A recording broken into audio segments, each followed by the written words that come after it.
নমস্কার। After watching Ruslan movie যারা ভাবনা চিন্তা করছেন এই সিনেমাটা দেখতে যাবেন, আমার মতো কিন্তু তাদের অবস্থাও ঠিক এরকম হতে চলেছে।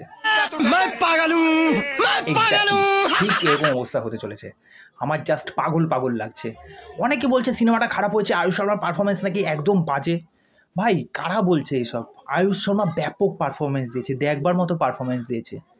আমায় টাকা দাও, ঠিক আছে? আয়ুষ শর্মা বাড়ির সামনে ভিড় পড়ে যাবে যে এইরকম একটা অপদার্থের সিনেমা দেখতে মানুষ গেছে।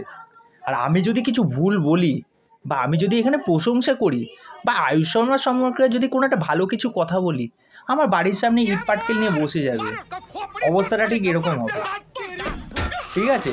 তা বিষয়টা হচ্ছে গল্পের মধ্যে কিচ্ছু নেই। স্টোরে সাউথের এত বড় অ্যাক্টরকে কী হিসেবে নিয়েছে আমি এখন ভাবছি। সালমান খানের মতো যদি এরকম বড় ইন্ডাস্ট্রির কোনো হাত যদি আমার উপরে থাকতো, অ্যাটলিস্ট হিন্দি সিনেমায় নয় বাংলা সিনেমায় অন্তত চান্স পেতে পারতাম।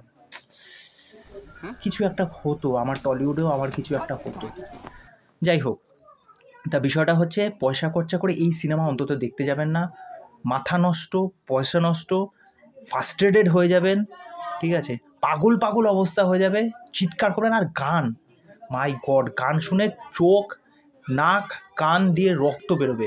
পারফরমেন্স আয়ুষ শর্মা যা দিয়েছে সেটা হচ্ছে পুরো বিমাল, পুরো বিমাল।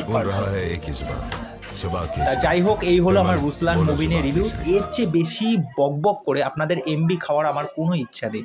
তা যাই হোক, বলে দিলাম বিষয়টা। এবার যদি তাও যদি দেখার ইচ্ছা থাকে গিয়ে দেখিয়ে আসতে পারুন। তা চলুন, আজকের ভিডিও এখানে শেষ করছি। পরবর্তী ভিডিওতে আবার দেখা হবে। আর চ্যানেলে এসে আমার চ্যানেলটাকে সাবস্ক্রাইব করে দিই, এইভাবে আমার সাথে থাকুন, পাশে থাকুন।